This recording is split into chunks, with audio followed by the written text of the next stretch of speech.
To start out this video, Russia's losses are actually a lot higher than 5,000 military equipment, but Oryx has one of the most dedicated military websites that follows and documents all with photo, video or official report evidence of lost equipment. They do this on both sides. I will leave a link in the description if you would like to visit their website. All stated losses is a collection of destroyed, captured or damaged equipment. We will have a look of what equipment includes in the 5,000 units and how this compares to Ukraine's report on Russia's losses and how much equipment Russia have left of each category. One of the most heavy losses are Russia's tanks. They have shown to use their older models rather than the new ones. Russia has lost around 900 tanks, with the majority being the T-72, which they have the most of. Ukraine has reported to almost destroy double this number. However, the true number are most likely somewhere in the middle, between 1200 to 1500 tanks. This is a massive amount, even at the low end. Most countries do not have this many tanks in total. Russia had around 5,000 to 6,000 tanks before the war, where half is in reserve and half is active, meaning that Russia have around 3,500 to 5,000 tanks left. Russia could possibly lose around the same number of tanks so far before seriously hurting their defensive capabilities. They have also been seen to be lowering their usage of tank because the rate of losses was very unsustainable in the beginning of the war. Around 1,000 losses are infantry fighting vehicles. Of these, 60% are Soviet-era vehicles like the BMP-2, but newer versions have also been destroyed in hundreds like the BMP-3 and the BMD-4M. Armored fighting vehicles lay around 500 units. Again, most are Soviet-era equipment. There are around 180 special equipment and engineering vehicle losses, around 100 command and communication station, around 140 armored personnel carrier, and over 30 minesweeping vehicles. This adds up to around 2,000 units, again close to half that of the reported of Ukraine's government. Russia is said to have many thousand of most of these vehicles. However, most of them are stored in facilities which Russia does not have a great reputation of maintaining. These systems are however not likely to run out even if thousands of them are beyond restoring. The next major category are transport and logistical vehicles. Here the opposite is true, as most of them are Russian-made equipment. Around 1,400 units have been confirmed to be destroyed, which again is around half that of Ukraine's reported numbers. Going over to more high-value target, fewer are reported, but also a bigger difference between Ukraine's report and the Oryx report. Around 250 mortar and artillery systems have been documented, while 3 times as many are reported by Ukraine. Around the same with multiple rocket launcher systems, whereas around 100 are confirmed and 250 are reported on.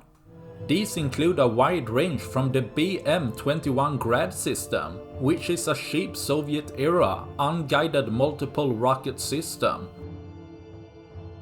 to the TOS-1A system, which is a much more modern thermobaric multiple rocket system. The losses here are low compared to the active and stored system Russia has in their inventory. Ukraine focuses much more on targeting ammunition depots than actual individual system here. One of their most expensive categories are SAM system, where around 100 interceptor or radar have been destroyed. These are actually very close to Ukraine's reported 120 system. These include systems like the Strela, Buck, Thor, Pantsir, and the S-300. Neither of these systems are of a risk of running out for Russia, but are a lot more expensive to replace, whereas each system often costs several $1,000,000 each. The most expensive single hit was the Moskva ship, costing $750 million.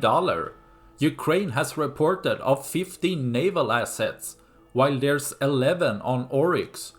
Almost more interesting is that Russia has almost completely pulled back their naval fleet. The Caspian Sea is closed for more military ship, and for fear of anti-ship missile has resulted that Russia has pulled back their fleet to safe distances. One of the biggest differences in reported numbers are airplanes and helicopters, with less than 40 confirmed planes and 50 helicopters. Airplanes are reported over 5 times higher, and almost 4 times on helicopters. These are often very hard to collect evidence on, the small time frame and area the crash happened, or to be able to go to the crash scene or scout it out with a drone, which can be hard when the enemy is gaining more ground, pushing you back. At the same time, claiming to down an airplane is a huge morale boost and are used on both sides. Even if the numbers are closer to Ukraine's stated numbers, Russia still has a massive air fleet. It is however very expensive to lose an airplane and a pilot, which seems to be enough for Russia to minimize their usage of their air fleet. Lastly is drones, which has the highest difference, as around 100 drones are confirmed, but over 7 times as many are reported by Ukraine. These are often small and mostly reconnaissance drones, like the Orlan 10. Hitting them with a manpad or air defense system are common but leaves not much to pick up.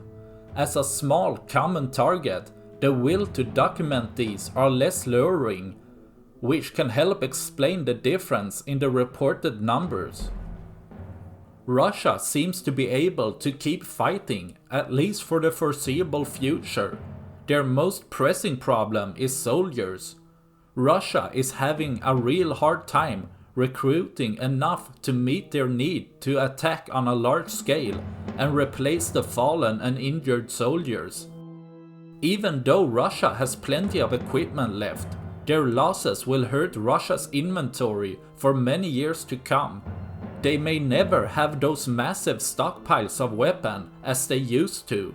Russia is still heavily using Soviet-era weapons. These are both getting older, but are destroyed in battle much faster than Russia can replace them. So we will have to see if Russia is willing to keep bleeding, which they seem to be willing for now.